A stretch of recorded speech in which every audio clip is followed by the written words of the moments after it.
बिस्मिल्लाहिर्रहमानिर्रहीम। मैं हूं हसन रज़ा बुखारी एडवोकेट और आप मुलाज़ा फरमा रहे हैं एक्सपोज टाइम न्यूज़ की नशरियात। आज हंगामी बुनियादों पर बांग्लादेश के नारायणगंज के कैंपों के हवाले से ये प्रोग्राम है, जहां हुकूमत ने उन्हें 25 जून की डेडलाइन दी है कि वो ये घर खाली कर दें। इस मौके पर हारून रशीद साहब ने वहाँ पर मौके पर पहुंचकर लोगों से मुलाकातें की हैं और उनकी हौसला अफजाई की है। मैं इस मौके पर ये कहना चाहूँगा कि हुकूमत पाकिस्तान से, वज़ीर-ए-आज़म इमरान ख़ान से कि वह बांग्लादेशी गवर्नमेंट से बात करें और इस मसले को हल करवाएं। तावक्त है कि जब तक कि इन महसूरिन मशरक़ी पाकिस्तान का मसला हल ना हो जाए, इन्हें बांग्लादेश के इन कैंपों में रहने दिया जाए।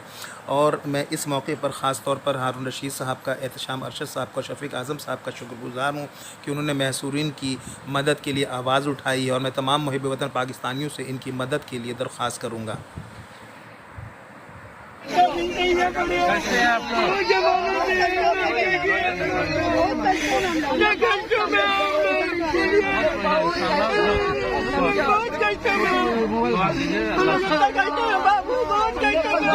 दुआ कीजिए। हम लोग कोशिश कर रहे हैं, सदर दफ्तर रात दिन लगा हुआ है। इंशाअल्लाह ताला अल्लाह ताला बेहतर करेगा। अपने से हटने का जरूरत नहीं है। अगर मारना है तो मार के चला जाए, हम लोग को हटेंगे नहीं।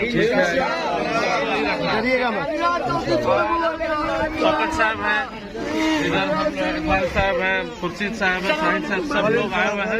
ये जला दिया खान साहब का लड़का, नसीब खान का लड़का हारून रशीद ये जो है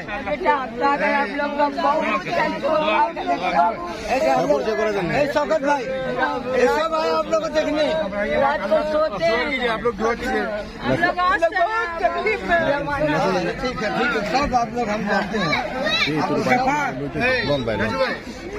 नहीं सर हम लोग तो चलाना का अच्छा तालाब दफा छन्नी से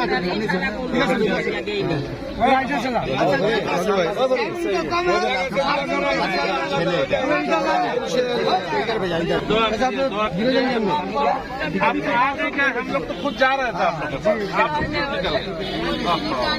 नहीं, आप लोग घर पे रहते हैं, हम तो खुद जाते हैं। आप लोग चलिए